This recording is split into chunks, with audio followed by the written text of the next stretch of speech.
ובארצות הברית גברה השבוע מחאתם של חוגים יהודיים נגד ספרו של הנשיא לשעבר ג'ימי קרטר, פלסטין שלום לא אפרטהייד, אך לא רק מחאה יהודית.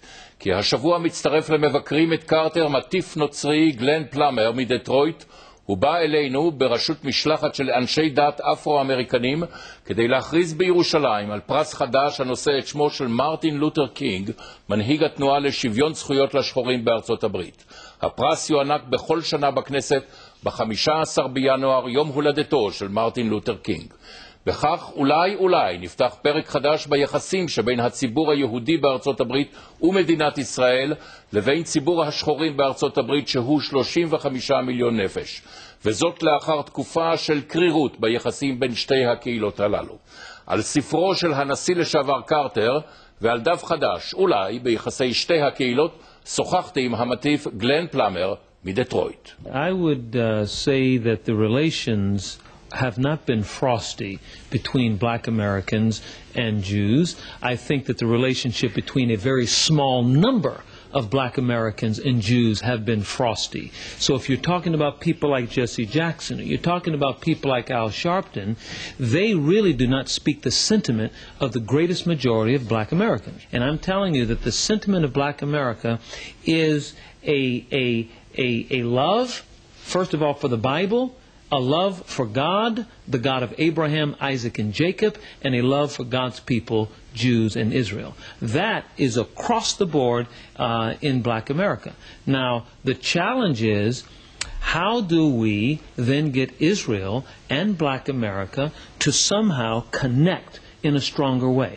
That's the challenge, and I think that the challenge, we're all up for it, and I think that it's going to happen. But there is another challenge, Pastor Plummer. Even President Carter, ex-President Carter, chose a very controversial title to his latest book, Palestine, Peace, Not Apartheid.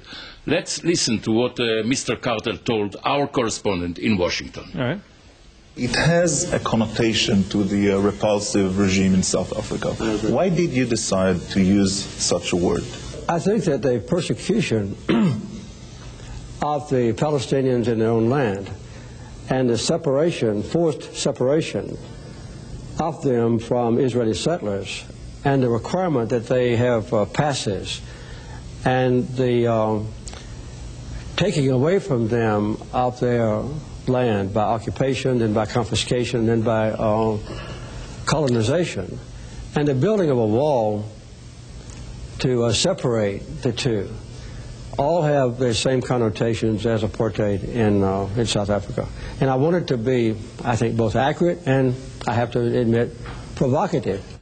The issue of apartheid and comparing it to what's happening here in Israel for a black American is both insulting.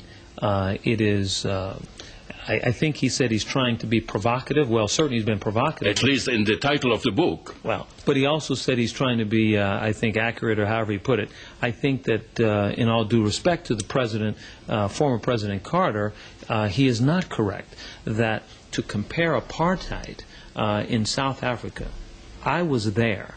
I saw what happened. I felt and smelled apartheid. I didn't live there, but as an American, I saw it firsthand.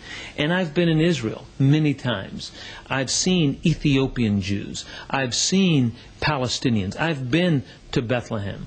What was not happening in South Africa was there was not suicide bombings by blacks against the white regime in South Africa. What was not happening was there was not a declaration to eliminate and destroy utterly every white person in South Africa. That wasn't happening. What's happening here is that you have regimes that are calling for the absolute annihilation of the Jewish people and Israel in particular.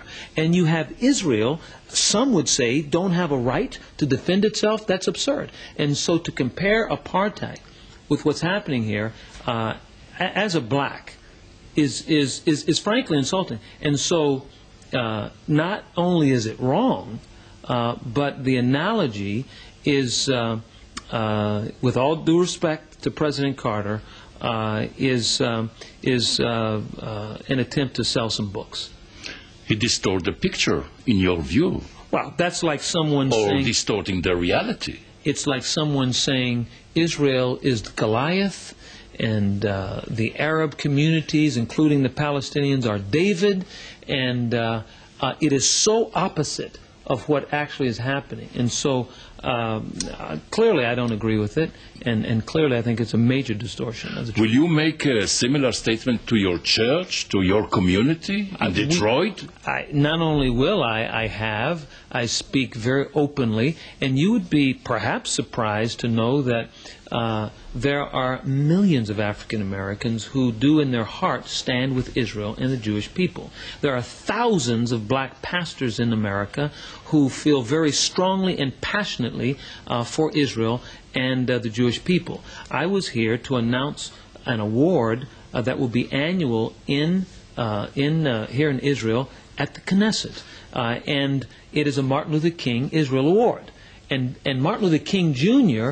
was not only pro-Israel, but Martin Luther King Jr. basically defined Zionism by saying that Zionism is the right of the Jewish people to rebuild their plundered land and for them to come and be the people of God here in this land. So Dr. King, who embodied black America, certainly would not agree with with President Carter's analogy of apartheid. Pastor Glenn Plummer, I thank you very much indeed. Yaakov, thank you for having me.